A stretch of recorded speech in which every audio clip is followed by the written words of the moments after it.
0:50 and 38 seconds. 911 emergency. Yes, I'm in the middle of the order. Type was just first.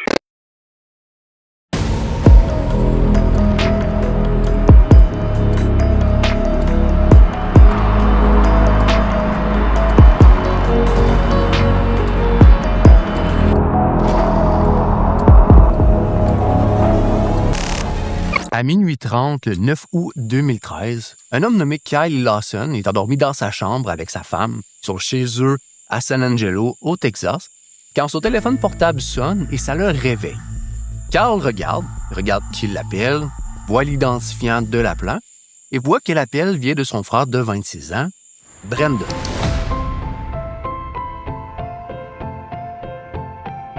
Et donc, vous savez, Kyle, prend le téléphone, décroche.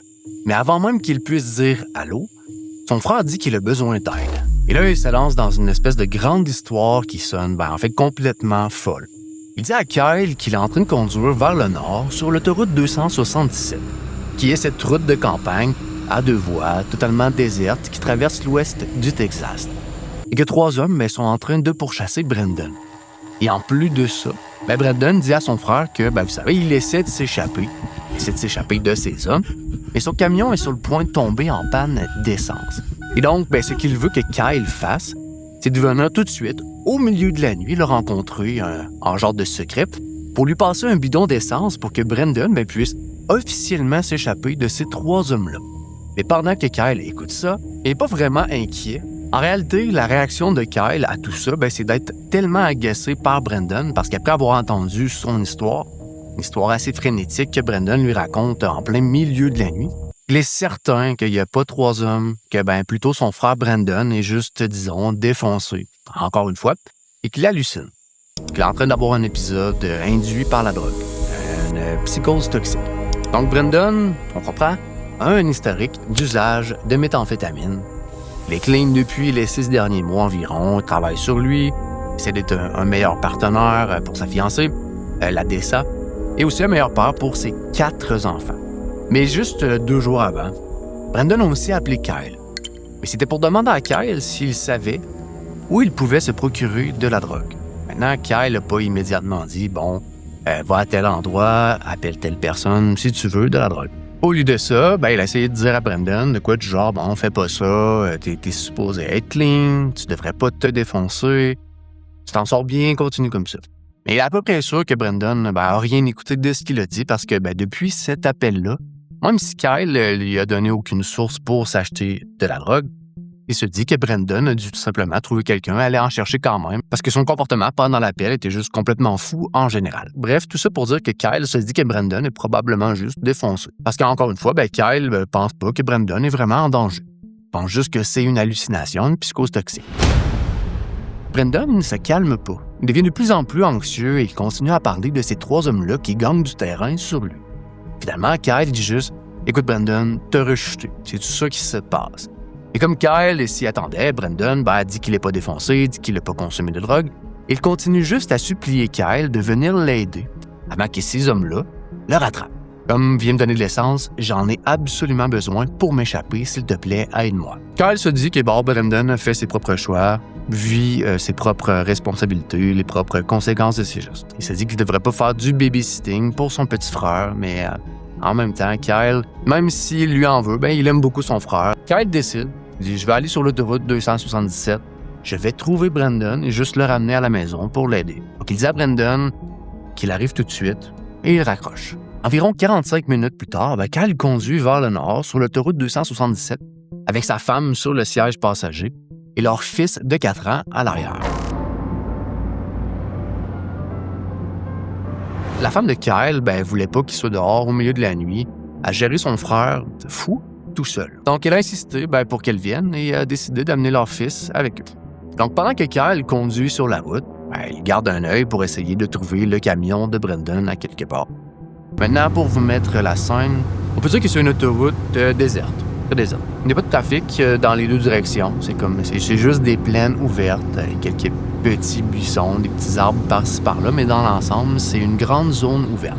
Donc, c'est assez facile de voir assez loin devant soi s'il y a un véhicule avec les phares allumés. ça serait assez facile à remarquer. Mais Kyle voit aucun véhicule. Comme s'il n'y avait rien, il n'y a pas de camion, il n'y a rien. Son frère est nulle part. Mais Kyle continue juste à conduire, continue à regarder, essayer de trouver le véhicule. Il regarde même un peu dans les champs, en se disant que peut-être il avait dévié quelque part pour se cacher. Entièrement possible. Mais éventuellement, après avoir conduit pendant un certain moment, loin devant, genre garé à moitié sur la route, à moitié dehors, il y a un camion. Les lumières sont éteintes. Vous savez, il est juste là. Il tourne pas au ralenti, il est juste stationné, tout simplement. Éteint, pas de phare, pas de moteur. Pendant que Kyle s'approche, il réalise que c'est le camion de Brandon. Puis là, il se dit, bon, on a trouvé Brandon, son camion est là. Et donc, Kyle, se gare de l'autre côté de la route, gare sa voiture et il dit à sa femme et à son fils de rester dans la voiture, que lui va aller parler à Brandon. Qui, à ce point, Kyle assume qu'il est tout simplement assis dans son camion, vous savez, en train d'attendre Kyle. Et gardez en tête qu'à ce point, Kyle pense qu'il n'y a personne d'autre à part son frère. Qu'il n'y a pas 3 hommes qui pourchassent son frère. Et probablement juste assis là, défoncé comme pas possible. Et Kyle se dit, je vais aller lui parler, il va rentrer à la maison et on va passer à autre chose. Mais quand Kyle marche vers le véhicule, il n'y a personne dedans. Brandon n'est pas là. Brandon a disparu, Brandon est parti. Kyle, à ce moment-là, se dit que ça fait aucun sens, parce que sur le trajet vers le camion, pendant qu'ils étaient sur l'autoroute 277, Brandon continue à appeler Kyle encore et encore, genre « Allez, dépêche-toi, j'ai besoin d'essence, faut que tu arrives ici. » Il gagne du terrain sur moi. Et maintenant qu'il est ici, il a atteint le camion de Brandon. Il est juste là. Mais Brandon est parti. Il est parti de son camion, il lui a pas dit ça au téléphone, il lui a absolument rien dit. Où il est? Qu'est-ce qui se passe ici? Et donc, Kyle regarde même en dessous du véhicule, fouille le véhicule de fond en comble, parce qu'il se dit que son frère est complètement fou, donc peut-être qu'il s'est caché en dessous des bancs, regarde partout autour, regarde la zone pour son frère. Et là, le téléphone de Kyle sonne. Et c'est Brandon. Et donc, Kyle, qui à ce point commence à se sentir de plus en plus agacé, déjà qu'il est, un peu irrité d'être là, répond au téléphone, il dit « Brandon, t'es où? » Et Brandon dit « Je suis juste ici. » Kyle dit « De quoi t'es juste ici? Je suis là, il y a personne. De quoi tu parles? » Il dit « Ton camion est ici, mais je te confirme que t'es pas ici. » Mais juste à ce moment, Kyle regarde dehors et voit une voiture qui vient vers lui. Donc, il voit les phares et réalise que c'est une voiture de police. Et donc, il est au téléphone avec Brandon, regarde la voiture de police qui arrive sur cette route-là, qui s'en vient vers lui, qui clairement ralentit. Pendant que cette voiture de police-là arrive, ralentit juste devant lui, Brandon, au téléphone, il dit à Kyle « Tu dois fuir ce policier-là. » Maintenant, pensez à ça. Ça veut dire que Brandon devait être quelque part assez près parce qu'il peut clairement voir la voiture de police, il peut voir Kyle, il peut regarder la scène. Et même si Kyle n'a pas trouvé son frère, Brandon est clairement pas loin, clairement près. Mais Kyle interprète ça et se dit « Mais il est où? Qu'est-ce qui se passe? » Parce qu'encore une fois, c'est juste des champs ouverts dans les deux directions. Du désert stérile au milieu du Texas. Comment il peut se cacher à cet endroit-là? Il n'y a nulle part où se cacher. Quelques buissons, des petits arbres comme on a dit tantôt, mais il n'y a quand même nulle part où se cacher. Donc, où est Brandon? Et Kyle, il se sent furieux à ce point-là, encore plus. Il est confus, mais plus furieux que confus. Alors, qu'est-ce que tu fais, Brandon? Pourquoi tu me fais ça? Puis la raison pour laquelle Brandon voulait que Kyle fuit aussi, c'est parce que Brandon avait un mandat d'arrêt actif pour son arrestation qui avait à voir avec une charge de drogue. Peut-être qu'il se protège juste, de quoi du genre, il veut pas que son frère s'implique avec la police, il demande peut-être à Kyle de rester en dehors de ça. Et Kyle, était à un point, il voulait juste vraiment exiger, mettre de la pression à Brandon pour qu'il sorte de sa cachette. Mais avant même qu'il puisse dire à Brandon d'arrêter de faire le con, Brandon raccroche. Maintenant, à ce point, l'officier de police est déjà arrivé sur les lieux. Il a garé sa voiture et il marche vers Kyle, qui maintenant est debout juste à côté du véhicule de son frère. À ce stade-là, il a mis son téléphone dans la poche et l'officier, quand il arrive assez près, il se présente comme étant l'adjoint Neil du département du shérif du comté de Coke. Il dit à Kyle qu'il répond à un appel 911 d'un camionneur à propos d'un conducteur en panne sur la route. Donc, il demande à Kyle si c'est peut-être lui, si c'est ton camion. Est-ce que t'es le conducteur en panne? Vous savez, en pointant le camion de Brandon. Mais Kyle, il dit non. Pas le mien. Ça appartient à mon frère. Et malgré à quel point il souhaitait vraiment pouvoir dire la vérité, il voulait protéger son frère quand même. Donc, il pouvait pas dire à l'adjoint que, la raison pour laquelle il est là, la raison pour laquelle le camion est abandonné sur le coin, c'est parce que son frère a laissé la voiture, parce qu'il est défoncé probablement à la mette et qu'il est quelque part en train de se cacher qu'il a aussi un mandat d'arrestation contre lui. Au lieu de ça, Kyle, il dit « Ah, vous savez, je pense qu'il est parti chercher de l'essence parce qu'il m'a appelé, il a dit qu'il était en panne. Il m'a demandé de lui donner un coup de main. Il a peut-être juste garé sa voiture ici et a probablement marché là, plus loin. Et vous l'avez peut-être manqué en passant. Bref, je viens juste d'arriver. » Il dit une histoire du genre. Il demande au policier « Est-ce que ça vous dérange que je fasse ça, que je puisse disposer? » Et étonnamment, le shérif était genre « Ouais, c'est bon, allez-y. » Kyle, il retourne dans sa voiture, retourne avec sa femme et son fils, démarre sa voiture et conduit plus loin sur l'autoroute. Et pendant qu'il fait ça, il continue à regarder au-dessus de son épaule pour voir qu'est-ce que le flic va faire. Et le flic, est juste encore garé à côté de la voiture de Brandon. Et éventuellement, quand Kyle conduit assez loin, il sait que le policier ne peut plus le voir. Il est encore en colère, on se rappelle. Et là, il rappelle son frère encore et encore pour lui parler. Et Brandon ne répond jamais aux appels. À ce point, Kyle n'a aucune idée de ce qui se passe avec Brandon. Je veux dire, il n'y en avait pas avant, mais maintenant, il en a encore moins. Et en plus, il est hors contact avec son frère. Kyle et sa famille restent assis dans l'auto un peu plus longtemps, en continuant à essayer de contacter Brandon. Mais sans résultat. Et éventuellement, le fils de 4 ans de Kyle commence à pleurer et à se plaindre parce que, il est tard, il est fatigué. Et la femme de Kyle aussi est fatiguée. C'est 2 heures du matin et tout le monde est tanné. Il a un stade où il se dit, vous savez, Brandon, j'ai essayé, mais c'est un adulte. J'ai essayé de le sortir de sa merde encore, mais s'il veut pas être en contact avec moi, qu'il veut se cacher sur le bord de l'autoroute, c'est sur lui, c'est son problème. Moi, je prends ma famille et je retourne à la maison. Donc, c'est ce qu'il fait. Il fait demi-tour et conduit jusqu'à sa maison. Il passe même encore une fois par le camion de son frère, qui est encore là. Donc, Brandon, est clairement encore en train de se cacher. Et debout à côté du camion de son frère, encore l'adjoint, le shérif Neil. Il attendait probablement que Brandon revienne. Il conduit droit devant, retourne chez eux, rentre chez lui et vont au lit. Et il se dit, demain, je vais probablement entendre une histoire de Brandon qui va expliquer une espèce de folie sur ce qui s'est vraiment passé. À ce stade-là, il s'est dit, c'est son problème, je vais dormir. Pas longtemps après que Kyle a conduit à côté du policier sur son chemin de retour à la maison, Neil, le policier, décide, je vais pas rester là toute la nuit à attendre ce Brandon. Puis il a fouillé le camion de Brandon. Il n'y avait rien de préoccupant dedans. Il y avait pas de téléphone, il n'y avait pas de portefeuille, il n'y avait pas de clé. Des genres de choses que peut-être les gens ne laisseraient pas derrière eux quand ils vont chercher de l'essence à une station. Normalement, ils quittent avec un portefeuille et tout. Donc, ça semble vraiment comme si Brandon était vraiment allé chercher de l'essence. Il est sorti, il a commencé sa marche. Et puis, son frère est arrivé, toute l'affaire se jouait ici. Donc, Neil figure, il se dit, OK, j'ai d'autres appels à faire. Puis il est tard. Ça semble pas une urgence.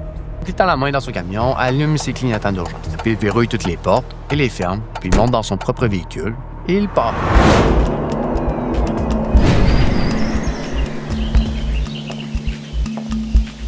Le lendemain matin, autour de 8 heures, l'adjoint Neil est de retour sur l'autoroute 277, juste pour s'assurer que Brandon est éventuellement revenu, a pris son camion et est parti. Mais non. Le camion est encore là, clignotant allumé. Maintenant, à ce stade-là, l'adjoint Neil commence à être un petit peu plus inquiet pour ce Brandon parce que, vous savez, il est peut-être encore dehors en train de marcher pour avoir de l'essence pour son camion. Et même si ça semble comme si le risque est assez bas pour lui, c'est possible que quelque chose lui soit arrivé. Et c'est pourquoi il n'est pas dans son camion. Peut-être qu'il s'est fait frapper par une voiture, peut-être qu'il s'est perdu, peut-être qu'il a été mangé par une bête, mordu par un serpent, qui sait. Peut-être qu'il est juste rentré chez lui, il va le reprendre plus tard. Mais quand même, ça semble juste comme si Neil veut vraiment aller suivre cette piste-là. Il veut vraiment s'assurer personnellement que Brandon va bien, comme sa mission. Neil retourne au poste pour voir s'il peut pas trouver des contacts de Brandon, des informations, mais quand il entre par la porte, il n'a pas le temps de fouiller ou de creuser n'importe quelle information parce qu'un autre employé lui dit que pendant qu'il était dehors, le département a reçu un appel de la fiancée de Brandon. L'ADESA. Et l'ADESA leur a donné une histoire très différente de celle que le frère de Brandon, Kyle, avait dit à Neil la nuit d'avant. Selon l'ADESA, elle et Brandon se disputaient depuis quelques jours. Et la nuit dernière, donc la nuit où toute cette affaire de camion s'est passée, Brandon était censé être en route vers la maison de ses parents pour se calmer de la dispute qu'il avait avec l'ADESA. Mais il n'est jamais arrivé chez ses parents. Il n'est jamais revenu chez lui. Et donc, Brendan est juste totalement introuvable. Et en plus de ça, la personne peut contacter Brendan pour une raison obscure. Ils appellent, ils textent, pas de réponse. Après avoir entendu ça, l'adjoint Neil est surpris, mais aussi assez en colère parce que, clairement, le frère de Brendan, Kyle, a agi comme si tout était totalement normal la nuit d'avant. Mais il s'est dit que ça devait être un mensonge. Parce que l'ADESA dit une histoire complètement différente. Donc, la première chose que Neil fait, c'est qu'il va parler à Kyle, mais aussi au reste de la famille de Brendan pour clarifier l'histoire. La famille est très franche qu'ils ne savent pas du tout ce qui lui est arrivé et que oui, peut-être il était sur la drogue. On ne sait pas. Mais il est vraiment disparu. Donc, sur les 4 jours suivants, il y a une énorme recherche que Neil lui-même mène autour de l'autoroute 277. Pour le centre de la recherche, le camion de Brendan, là où il avait été trouvé. Donc, il y a des chiens pisteurs, des hélicoptères, des équipes de recherche un peu partout. Il y a même des équipes avec des caméras thermiques là, qui permettaient de voir la chaleur corporelle. Et malgré avoir couvert toute cette vaste zone-là avec toutes ces équipes-là, ces équipements-là, il n'y a absolument rien. Il n'y a aucun signe de lui. Et il parle aussi aux propriétaires de maisons, de propriétés, partout dans la zone pour voir s'ils ont vu quelque chose d'étrange, peut-être vu Brendan, peut-être même vu 3 hommes qui apparemment le pourchassaient la nuit où il a disparu. Mais personne n'a rien vu. Brendan ne fait définitivement pas ici. Et il n'y a aucun signe qu'il a été ici autre que son camion. C'est tout. Donc, l'adjoint Neil et le reste des autorités impliquées dans cette recherche concluent finalement que, basé sur le fait que Brendan se disputait clairement avec sa fiancée, qu'il avait un mandat d'arrestation contre lui, qu'il n'a pas été vu là, depuis plusieurs jours, et qu'il n'y a aucun signe de lui nulle part, ils se disent qu'ils vont tout simplement attendre que Brendan finisse par réapparaître après un certain moment, qu'il soit arrêté quelque part. Pour la plupart, ça semble assez clair, jusqu'à ce que la fiancée de Brendan, l'ADESA, vienne à la station avec une bombe. Le 13 août 2013, donc 4 jours après que Brendan a disparu, c'est juste autour du moment où la recherche a été arrêtée. L'officier de garde au département du shérif du comté de Coke s'assoit en face de l'ADESA. L'ADESA a l'air extrêmement, frustrée. Elle dit qu'elle est devenue si inquiète pour Brendan qu'elle a commencé à fouiller leur relevé de téléphone portable et a trouvé quelque chose de vraiment préoccupant. Elle sort un papier, le tend à l'officier et pointe une section spécifique. L'officier réalise vite que c'est une copie imprimée de tous les registres d'appels de Brendan. Et ce que l'ADESA pointe, c'est un appel que Brendan a fait à minuit 50, la nuit où il a disparu. Brendan a aussi appelé au 911. Et l'ADESA dit à l'officier que le fait que Brendan lui-même ait fait le 911 et a appelé, ça la terrifie vraiment parce que Brendan aurait fait pratiquement n'importe quoi pour éviter la police. Il était terrifié par la police. En fait, je me rappelle même d'avoir parlé à Kyle que Brendan a suggéré à lui qu'il devrait fuir la police la nuit où il a disparu, comme on se rappelle, et de ne pas laisser le policier s'approcher de lui. Donc là, il leur dit s'il a appelé la police, il devait vraiment être dans le pétrin. Et pourquoi, après avoir appelé la police, il aurait présumément fui? Tout ça, ça fait aucun sens pour elle. Et tout ça, ça devient quand même assez surprenant pour l'officier, pour le département du shérif, parce que jusqu'à ce moment-là, la croyance était qu'un camionneur avait appelé le 911 à propos d'un conducteur en panne. Et c'est comme ça que l'adjoint Neil s'est impliqué et comment vraiment toute cette affaire-là a commencé. Les personnes savaient qu'il y avait aussi un autre appel au 911 de Brendan lui-même. Le dispatch 911 dans la zone était minuscule, sous-financé et manquait de personnel. Et à un moment, quelqu'un a dû laisser tomber la balle quand il s'agissait d'informer le département du shérif à propos de l'appel 911 de Brendan parce qu'il ne savait pas.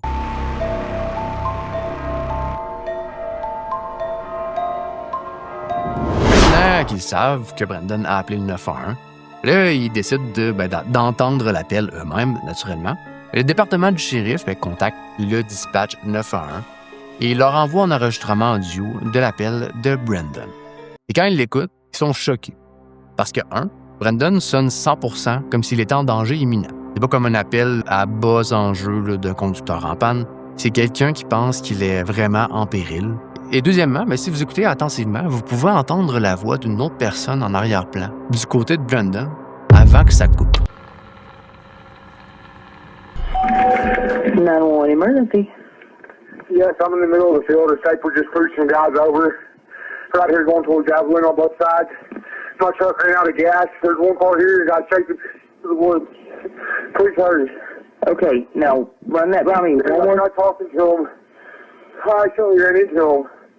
Ah, you ran into him. Okay. Got the first guy.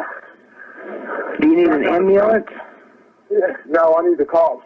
Okay. Is anybody hurt? Hello? Hello? Hello? Donc, à ce point, les autorités pensent, OK, ça semble pas nécessairement comme si c'est juste une disparition banale. Ça pourrait être même un meurtre.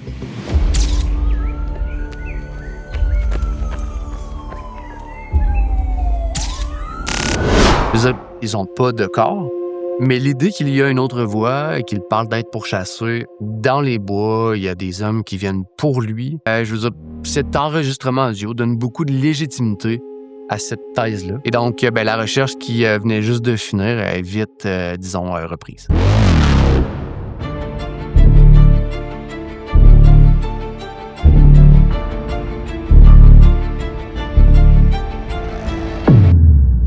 Elle a été aussi étendue là, pour toute l'année suivante avec toutes les ressources nécessaires là, qui avaient été... Il y a beaucoup de ressources là, qui ont été mises à cet effort-là pour retrouver Brandon Lawson.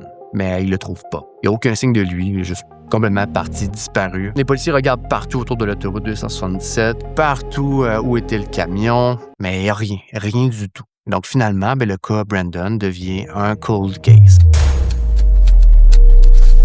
Et pour la plupart, les autorités passent à d'autres choses. La famille de Brandon passe pas à autre chose. Sa fiancée, la Dessa, va engager 2 détectives privés et ils vont tous les deux conduire là, encore des recherches plus approfondies autour de la zone où Brandon a laissé son camion, mais aussi à travers l'État. Mais eux aussi reviennent bredouilles.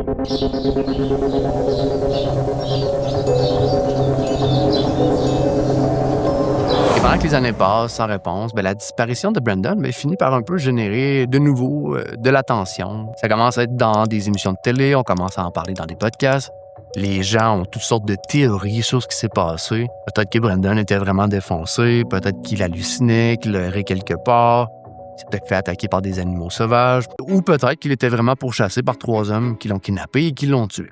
Puis la voix qu'on entend sur l'enregistrement, peut-être que c'était la voix d'un de ces 3 hommes-là. Peut-être qu'il a juste fui la zone, volontairement, a décidé de se faire une nouvelle vie. Comme le département du shérif pensait initialement. Donc, pour 9 ans, le cas Brandon est plein de questions, 0 réponse. Et arrive le 3 février 2022. Un petit groupe de volontaires sort sur l'autoroute 277 dans la zone où Brandon a disparu. Elle, qui avait été fouillée tant de fois. Eux, le petit groupe de volontaires, font la plus grande percée dans le cas de Brandon en presque, à ce stade-là, une décennie. Pendant qu'ils peignent le champ sur le bord de l'autoroute, encore une fois, un champ qui, on se rappelle, a été fouillé de nombreuses fois. C'est pas la première fois, même par des centaines de gens avec de l'équipement. Mais les volontaires, eux, tombent sur une vieille paire de shorts. Ils tombent aussi sur des morceaux de 2 chaussures blanches. Ils appellent le département du shérif et très vite, il y a une équipe d'adjoints qui arrive, coordonne la zone, continue les recherches avec eux. Et dans ce même champ, pas loin des shorts et des chaussures, ils trouvent un fragment de crâne humain.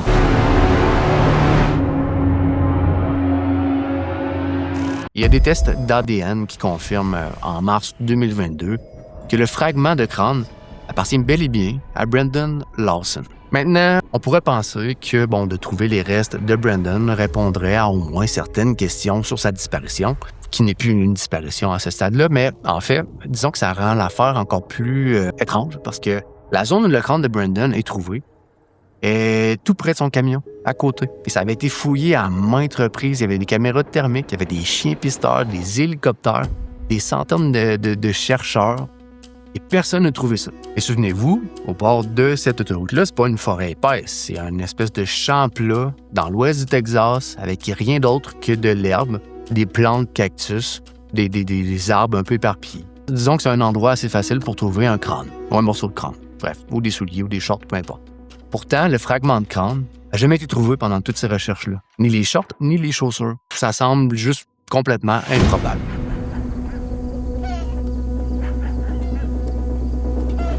Donc, où ça nous laisse? On a deux options. Option 1, malgré toutes les ressources qui avaient été mises en place, les hélicoptères, les chiens et tout ça, qui ont été utilisés, soit ils ont juste pas vu l'homme adulte en chaussures blanches, en short, là, qui était dans cette bande stérile de l'Ouest du Texas, où c'est facile de voir n'importe quoi. Ils l'ont juste pas vu. Donc ça, c'est l'option 1. L'option, disons, moins satisfaisante. 2, il n'était pas là. Brandon n'était pas dans la zone de recherche là, quand il le cherchait.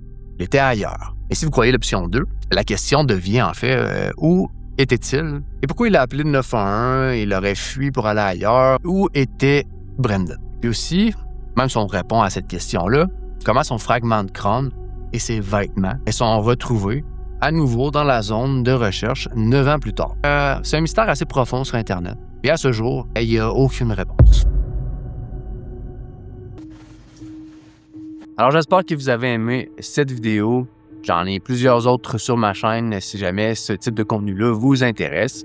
C'est une histoire qui me laisse un peu perplexe parce qu'encore à ce jour, je me demande qu'est-ce qui a bien pu arriver à Brandon Lawson, qu'est-ce qui explique que son corps s'est retrouvé là 10 ans plus tard. J'ai essayé de réfléchir à plusieurs théories. Je me suis dit que peut-être c'est le policier qui avait tué Brandon Lawson, avait été en mesure de disposer du corps, mais ça explique pas pourquoi 10 ans plus tard, il aurait décidé de le ramener. Ça fait aucun sens. Même si, on se dit que c'est peut-être la conjointe de Brandon qui l'aurait assassiné, qui aurait caché son corps quelque part, puis 10 ans plus tard, l'aurait remis là. Peut-être comme pour mettre une genre de fin à la boucle des recherches, peu importe. Mais en même temps, ça fait aucun sens. C'est le bout que je m'explique pas, c'est pourquoi est-ce que la personne qui l'a tué aurait remis le corps là. Ça fait... puis tu sais, il n'y avait pas d'ADN à ce moment-là, j'imagine. Je m'explique mal qu'est-ce qui peut arriver. Bref, c'est un mystère. Est-ce que c'est un tueur en série qui l'aurait assassiné puis qui aurait remis son corps là pour se générer de l'excitation? Mais encore là, quand il a appelé la police, il y avait 3 hommes qui le pourchassaient, non un. Est-ce que c'est 3 déglingués qui ont décidé de faire ça? Bref, c'est très mystérieux comme histoire. Je suis curieux de vous entendre. Laissez-moi savoir c'est quoi vos théories dans les commentaires. Qu'est-ce que vous pensez qui est arrivé à Brandon Lawson et qu'est-ce qui explique que le corps se soit retrouvé là à nouveau 10 ans plus tard?